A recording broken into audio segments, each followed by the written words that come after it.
well, the table is finally turning.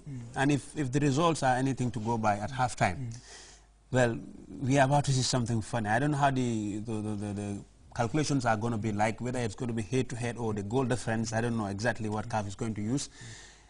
But it means we are seeing Morocco and either South Africa or Angola going through. So how exactly that is going to be done, I can't actually. Sang, as of now, the way things stand, who do we see going through? Well, it's still very funny. But with regards to the match we've just seen, we need to see a better second half, because the first half was not impressive at all, because it was all about fighting, and the amount of chances, clear-cut chances created was less than 3 chances. It's very minimal. Because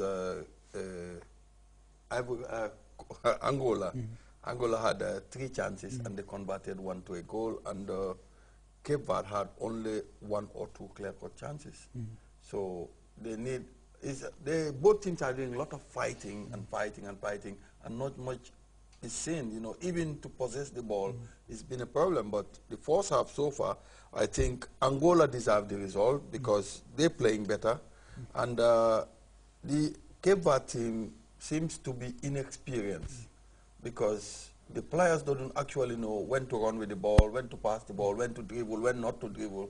So all those things have been they've been put under test to see those things. So I'm not that much impressed with the Cape Verde team for the first half. For the Angolan team, and they're very compact, very organized. As you can see, it's only Manucho that is playing up front, and the two strikers, which is the 11 and the 17, are dropping back, and there's a good partnership on the left side of the Angolan team, which is Amaro, which is the number 14 for Angola, and the number 17, because they're playing very well on that left flank, and the game came from that, the goal came from that side of the team. Senghor, you have been monitoring the South Africa-Morocco game in the other studio. Yeah. Very tough game.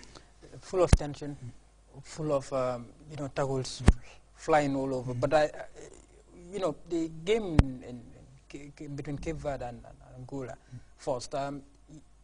I can see what pressure this Cape Verdean side is being put on.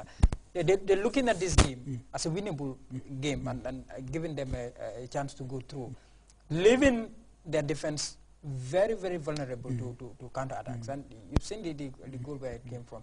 The other game, South Africa are finding that game very, very difficult. And they lost to a goal. And now, last minute, it was Kune, the goalkeeper, Karleme, who saved them. Otherwise, they will be 2-0 down. And this group, as it stands, Morocco leads the group, South Africa is second, Angola third, and then Cape Verde fourth.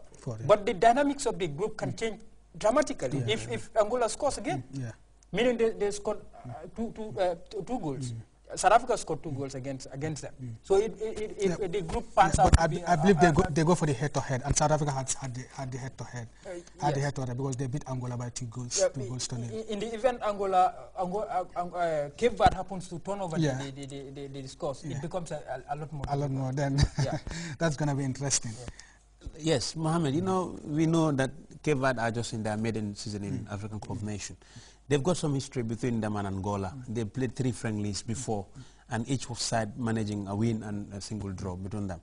So it means this game is definitely going to the wire, because what I know is no team is yet gone through in this as far as this stage of the competition is concerned. Until we see in the second half how the other teams are going to respond. That is the goal. It's an own goal. Yeah. Sam, what do you make of that? Well, they deserve it because it was well planned, and they built it from the back, coming all the way, and you've got the number 14 of the team, which is Amaro, that did a very good overlap run, and sent in that cross that anybody could have scored. And that is the importance, or that is the reason why coaches talk a lot about just send them in, just send the balls in from the flanks, and anybody could have scored that goal, either the striker or the defender. Well, I think Angola has been very much excited in this game because we see them very compact at the back in their previous 2 games and building cautiously going forward. No, let me just come in there, because if at the beginning we saw the team sheet, which is the formations, both of them are playing a 4-3-3, but the way they're executing the 4-3-3 is completely different. With the Angolans, the two flanks, which is the two strikers, the 17 and the 11, they're playing down with the two halfbacks. With the Cape Verde teams, the 11 and the 7, which is Platini, who is the star of the team, they're not going back on defense. So which is there is always gap on the flanks. So if the Angolan team can utilize more that flank, they can make more goals from it. But what I saw you saw something on the screen, smiling. Is it that Liverpool have equalized? Not yet. Okay. Anyway, Liverpool are struggling against Oldham in the FA Cup. Yeah. Do we see Cape Verde coming back in the second half? Probably find an equalizer, draw the game, and then that means South Africa and Morocco go through. What could happen? What could happen is actually, I'm very sure Angola are only going to be comfortable if and when they get that second goal. And I think in the second half they need to come for that. Actually, score your second goal. It wouldn't be necessary, as it stands now. It is only a Cape Verde win that stops South Africa from going through. That's it. No, 4 points. The maximum Angola can have is 4 points. But who knows what could happen in the second half? Whatever. Okay. South Africa might equalize. South Africa and they have a chance to go in. No, even if South Africa equalizes. That gives them 5 points. Yeah, that gives South Africa. But Morocco and Angola the chance to go through. Let me tell you. Morocco and Angola drew, remember? Yes. You understand? They drew. So Morocco they will have 3 points. Yeah. Angola will of course, yeah. If it still gives Angola the chance. No matter what the scoreline is here. Mohammed, one thing is frustratingly, definitely frustrating to say the fact.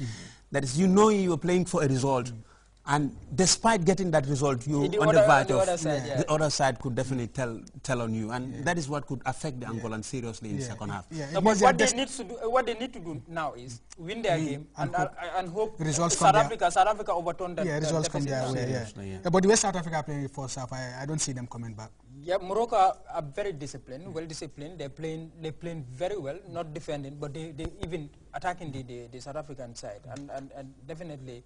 They're giving them some trouble. Liverpool lost anyway. That's a shock. Yeah. FA Cup shock. Massive. Yeah, Oldham of second Division 2 or what? Division 2. Yeah. Wow, that's just something. Anyway, who do you see going? Here in this group? Well, I will still stick to South Africa 1, and maybe Cape Verde. I'm seeing a Cape Verde come back. Cape Verde. Cape Verde come back. I still believe they can do it. A Cape Verde come back, and then they go.